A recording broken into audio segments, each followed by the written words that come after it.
She said to me something that stayed with me for a long time, which is people buy people. The most important thing is, can you create good experiences with customers? And if you can create good experiences, if you're an interesting, thoughtful person on the other end of the phone or video or in person, then people fight for you. And I found myself and watching people succeed when they just remind themselves, this is an industry, we're all in the same ecosystem, have fun, bring value. I think that's one of the kind of fundamental things I always tell people when we're hiring new people and we're coaching people. Hello everyone, welcome to Tuesdays with Trailblazers, brought to you by AdTech Edge, the video podcast where we bring you the latest trends and insights in advertising and technology. I'm your host Sadesh, and today we have with us Dave Etherington, VP of Revenue and Partnerships at Broadsign. He's a seasoned revenue leader driving strategic partnerships and growth across the global digital out-of-home advertising ecosystem. So without further ado, let's welcome Dave. Hey Dave, how are you doing today? Thank you for having me. Great to see what wonderful insights you have for us, Dave. Good. I hope they are wonderful and insightful. I'll certainly do my best. Great. So first things first, Dave, I'm sure our audience out there is keen and would love to learn from your career trajectory. So I'd love for you to share some things that worked for you, some tips for the budding leaders of tomorrow. Well, I guess I've got quite a few tips. They were all given to me. I think, one of the very first things that I remember being told, actually by Carolyn McCall when I was interviewing for my job at The Guardian many moons ago in London, she said to me something that stayed with me for a long time, which is people buy people. In other words, it doesn't really matter.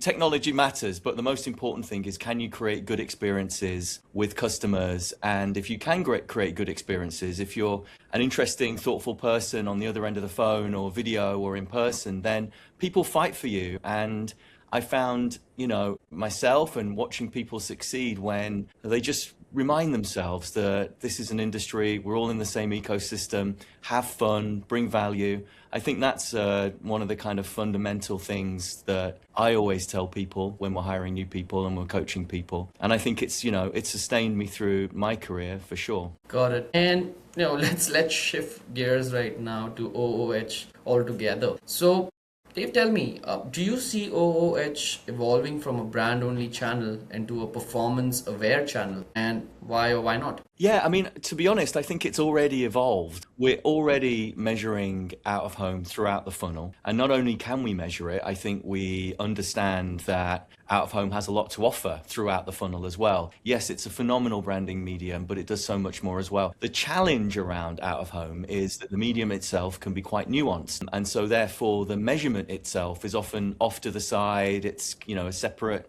endeavor, different systems, different data. And I think the big challenge for all of us, and it certainly feels like we're getting closer to it, is being able to bring that measurement in real time. So, in the same platform, in the same omnichannel DSP, you can see the contributions out-of-home makes alongside other media. So I think interestingly, out-of-home has quite a lot in common with audio and CTV in that way.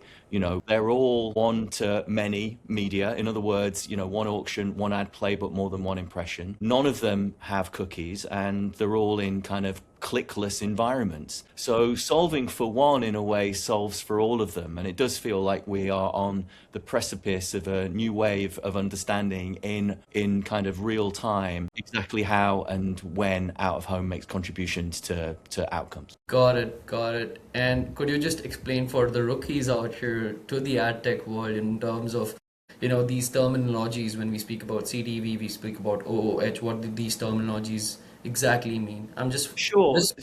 So connected TV, TV that goes beyond being broadcast, where ads are served not in the kind of traditional way of ads being served, and then audio, podcasts, online radio, things like that. And digital out of home is out of home. That's digital, but basically that could be a kind of plethora of screens from, big digital billboards on the side of freeways and motorways to, epic large format and Times Square and, iconic areas throughout the world, street furniture, on the side of streets, transit, airports, on top of taxis, inside taxis, retail. So, outside retail locations, inside retail locations, at aisle level. Cinema, it goes on and on and on, and I probably missed out a bunch, but digital out of home is a catch-all for digital screens that exist within the physical world. Thank you so much for that information. I'll be very honest, I was keenly interested because, me being a kid couple of years ago, was having the same question. So I thought, there would be a lot of people out there who would probably want to know these differences. And who better than someone who's already been there? Right. No, happy to help. Absolutely. So next one, Dave, what types of data are most valuable in making OOH campaigns measurable?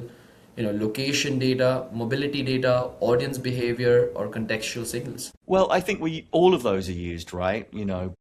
Particularly in the planning of campaigns, as brands increasingly want to be able to not just reach consumers in the right geographical area. And, one of the many things that digital out of home does really well is location.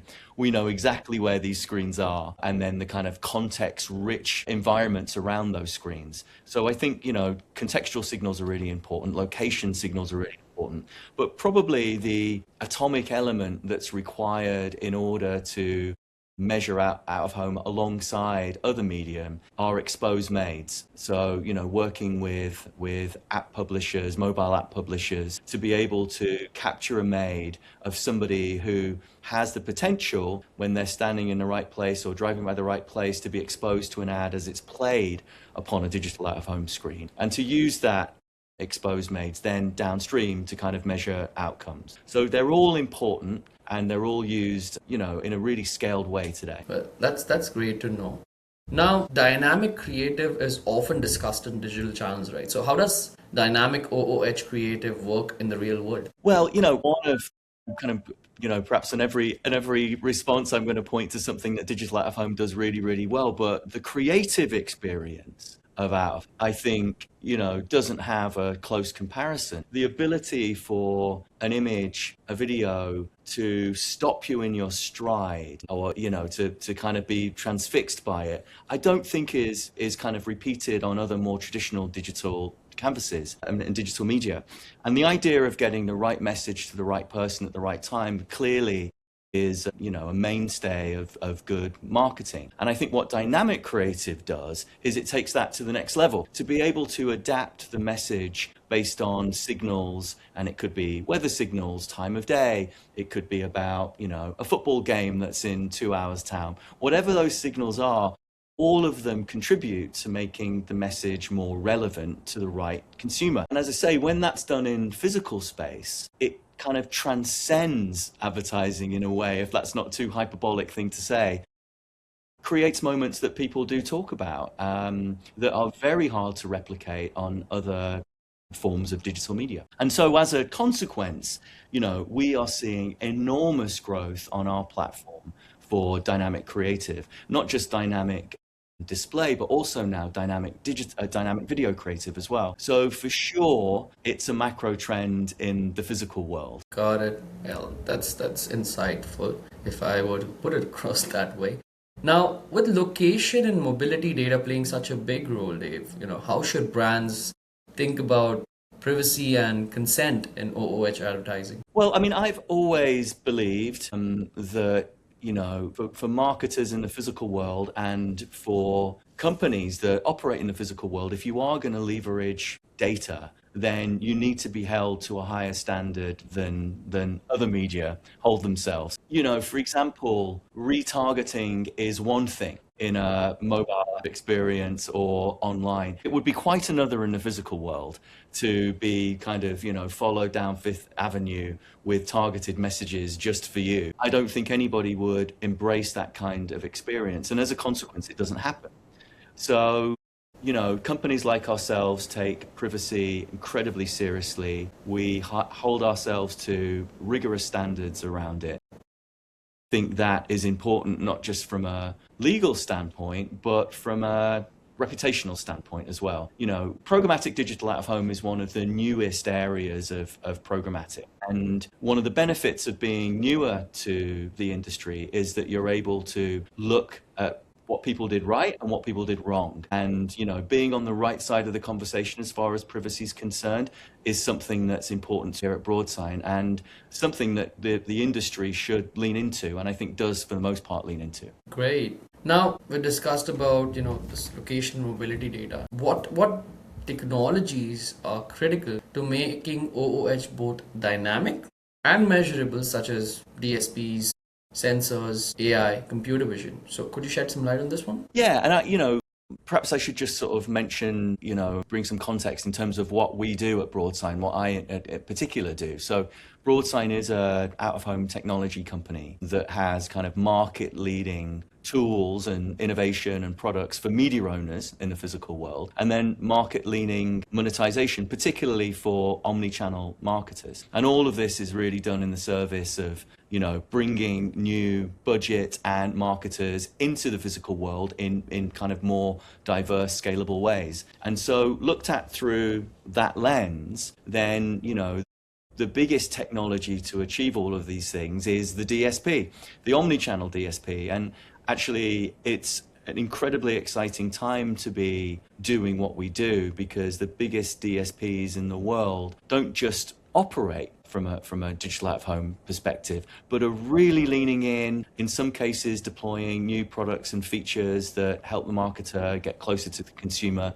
in the physical world. And so the key technology, like we offer a key technology in SSP that plugs into the supply side, we then plug into the DSPs. But in terms of the future of the industry, really, excitingly, the biggest DSPs in the world leaning in and using their own in-platform technology to be able to help understand and execute upon the contributions and the potential of media in the physical world. Now, this next question is something I wanted to know since a long time, right? So, how do these factors like time of day, weather, traffic, or local events influence OOH creative decisions? Well, the answer is, all the time.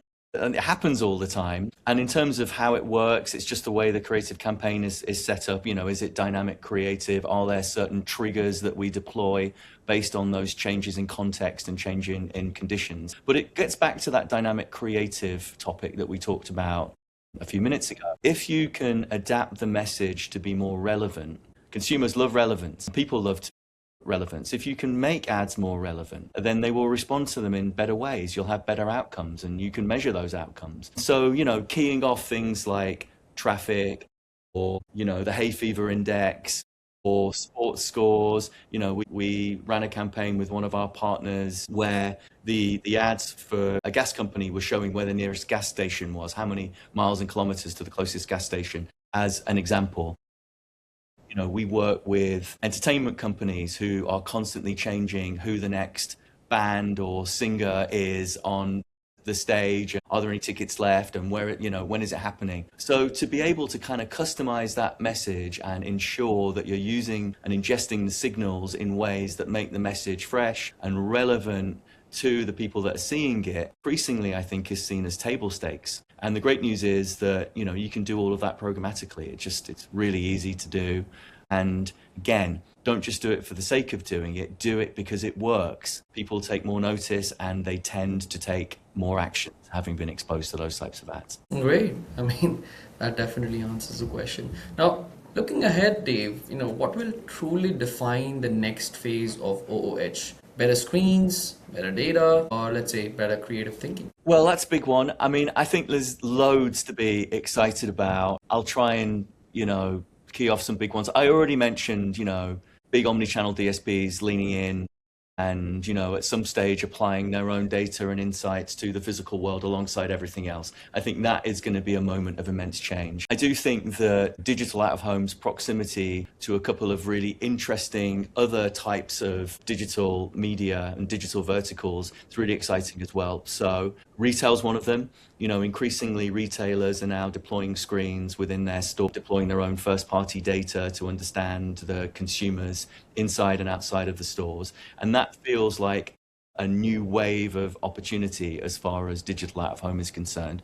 And it's certainly one that Broadsign is, leading as well, from kind of supply-side tooling to ensure that those retailers can create great experiences and leverage their first-party data. I think premium video is also an area of great growth and potential. We work with cinema advertising, on-screen cinema. I don't think there could be a more exhilarating experience more premium experience. And I think being able to append that to premium video campaigns is really exciting. Did you know that 25% of American soccer fans are going to be watching a World Cup game in a bar or restaurant? It's a big number. It's even more if you're British, because we need to drink when we watch England play. There's no other way to do it. But the exciting thing about that is, there is now hundreds of thousands of screens that show live sports within bars and restaurants that are part of the networks that we work with. So you're able to buy advertising around those experiences. The truth of the matter is, I'll just talk about America. The average American consumer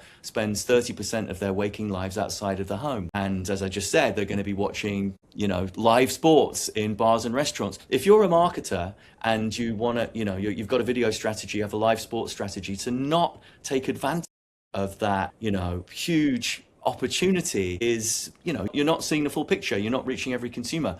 And so I think, we've made great efforts to really normalize that experience for marketers and for those live out of the home experiences to become part of the conversation. I think there's going to be even more types of interesting formats coming to bear. Hotel bedrooms, eventually seatbacks in airplanes that are part of the digital out of home programmatic ecosystem. And just generally speaking, I told you there was a lot to be excited about. I think just generally speaking, it feels as if the physical world has so much potential, the media within the physical world has so much potential for all the reasons I just mentioned.